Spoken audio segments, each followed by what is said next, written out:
اعوذ باللہ من الشیطان الرجیم بسم اللہ الرحمن الرحیم وما محمد الا رسول۔ اسی میں ایک دفعہ یہ بھی ہو گیا تھا کہ کچھ لوگوں نے یہ کہا کہ جب محمد کا انتقال ہو گیا تو اب کس لیے جنگ کرنی ہے۔ حضرت عمر بھی ہیں ان میں سے، جب خبر یہ اڑ گئی کہ حضور فوت ہو گئے، انہوں نے تلوار پھیر دی اور بیٹھ گئے، اب کس کے لیے جنگ کرنی۔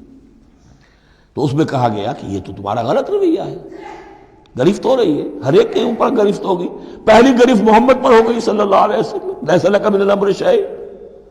تو حضرت عمر بہرحال حضور کے مقابلے میں تو کوئی حیثیت نہیں، ان پر بھی گرفت ہو رہی۔ وما محمد الا رسول، اور محمد کچھ نہیں ہے اس کے سوا کہ وہ اللہ کے رسول ہیں، وہ معبود تو نہیں ہے۔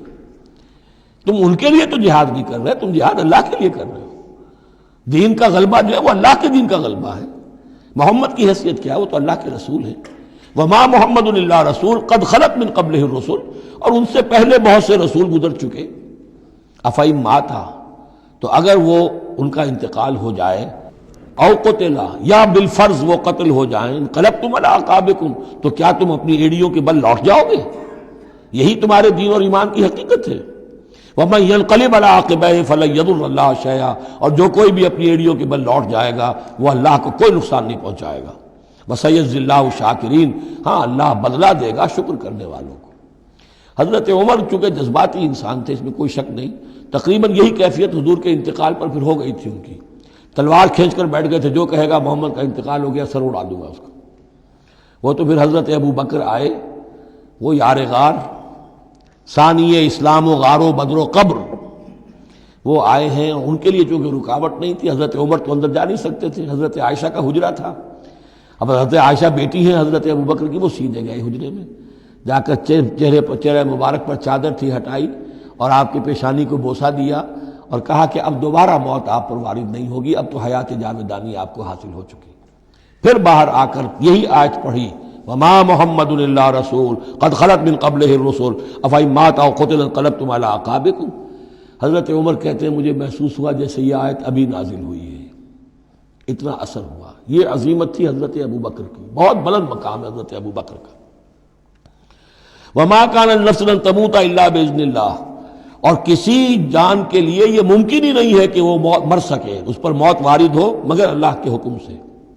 کتابا مؤجلا، وہ تو لکھی ہوئی شے ہے اجل معین کے ساتھ، ہر ایک کا وقت طے ہے۔ Death is the best guard, آپ کا باڈی گارڈ جو ہے سب سے بہترین وہ موت ہے۔ موت کا وقت جب ہے تبھی آئے گی، اس سے پہلے کوئی آپ کے لیے موت لا نہیں سکتا۔ لہذا سب سے بڑی حفاظت انسان کے لیے خود اس کی موت ہے۔ وما كان لنفس ان تموت الا باذن اللہ کتابا مؤجلا ومن يرد ثواب الدنيا نؤته منها، جو کوئی دنیا کا اجر و ثواب چاہتا ہے ہم اسے دیتے ہیں۔ یہ سورہ بقرہ میں بھی ہم پڑھ چکے تھے حج کے ذکر میں۔ ومن يرد ثواب الآخرة نؤته منها، اور جو واقعتاً آخرت کا ثواب چاہتا ہے، بدلہ چاہتا ہے، جزا چاہتا ہے اپنے اعمال کی، ہم اس میں سے اس کو دیں گے۔ وسنجزی الشاکرین، اور شکر کرنے والوں کو ہم جزا دیں گے۔ وَكَأَيٍّ مِّن نَّبِيٍّ قَاتَلَ مَعَهُ رِبِّيُّونَ كَثِيرٌ، اور اے مسلمانوں یہ تمہارے ساتھ جو واقعہ پیش آیا ہے کوئی پہلا تو نہیں ہے۔ کتنے ہی نبی ایسے گزرے ہیں کہ ان کے ساتھ ہو کر ربیون، یہ ربی ربائی جو ان کا یہودیوں کے ہاں آج بھی لفظ چلتا ہے، ربانیون، ربائز، ربی، جو اللہ والے ہیں، اللہ کے ماننے اور چاہنے والے، اللہ کے متوالے، اللہ کے دیوانے۔ کائین من نبی، کتنے ہی نبی گزرے ہیں، قاتل معاہو، ان کے ساتھ ہو کر جنگ کیا، ربیون نے، کثیر، اللہ والوں نے، اللہ کے غلاموں نے، اللہ کے عاشقوں نے۔ فما وہنوا لما اصابہم فی سبیل اللہ، تو اللہ کی راہ میں جو بھی تکلیفیں ان پر آئیں اس میں انہوں نے جی نہیں ہارا۔ وما ضعفوا، نہ انہوں نے کمزوری دکھائی۔ وما استکانوا، نہ ہمت ہاری۔ واللہ یحب الصابرین، اور اللہ تعالیٰ کو ایسے صابروں ہی سے محبت ہے۔ تو اے مسلمانوں ان کا کردار اپناؤ اور دل گرفتہ نہ ہو۔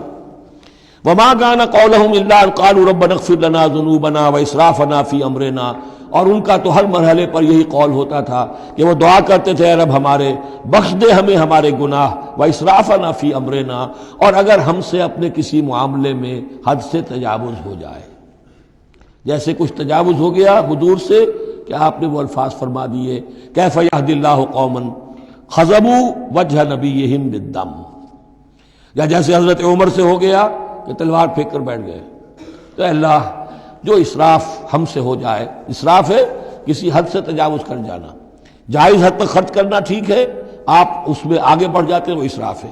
وَإِسْرَافَنَا فِي أَمْرِنَا، بخش دے جو بھی اسراف، جو بھی زیادتی ہم سے ہو گئی۔ وَثَبِّتْ أَقْدَامَنَا، اور ہمارے قدموں کو جما دے۔ وَانصُرْنَا عَلَى الْقَوْمِ الْكَافِرِينَ، اور ہماری مدد فرما کافروں کے مقابلے میں۔ یہی دعا تھی حضرت طالوت کے ساتھیوں کی، یہی دعا تھی جس پر ختم ہوئی وہ دعا کہ جو سورہ بقرہ کے اختتام پر آئی، فَانصُرْنَا عَلَى الْكَافِرِينَ، وہی دعا یہاں بھی ہے۔ فَآتَاهُمُ اللَّهُ ثَوَابَ الدُّنْيَا وَحُسْنَ ثَوَابِ الْآخِرَةِ، تو ان لوگوں کو اللہ تعالیٰ نے عطا فرمایا دنیا کا ثواب بھی، دنیا میں بھی سربلندی دی، فتوحات دی، وحسن ثواب الآخرہ، اور آخرت کے ثواب کا تو بہت ہی عمدہ حصہ ان کے لیے ہے۔ واللہ یحب المحسنین، اور اللہ تعالیٰ جو ہے ایسے محسنین کو پسند کرتا ہے۔ یا ایھا الذین آمنوا ان تطیعوا الذین کفروا یردوکم علی اعقابکم، اے اہل ایمان اگر تم ان لوگوں کا کہنا مانو گے جنہوں نے کفر کی روش اختیار کی ہے، وہ تمہیں تمہاری ایڑیوں کے بل واپس لے جائیں گے، فتنقلبوا خاسرین، اور پھر تم بالکل خسارے والے، تباہ اور برباد ہو جانے والے ہو جاؤ گے۔ بل اللہ مولاکم، تمہیں تو یہ سمجھنا چاہیے تمہارا مولا، مددگار، پشت پناہ، ساتھی، حمایتی اللہ ہے۔ وہو خیر الناصرین، اور وہی ہے کہ جو سب سے بڑھ کر مدد کرنے والا، سب سے اچھا مددگار ہے۔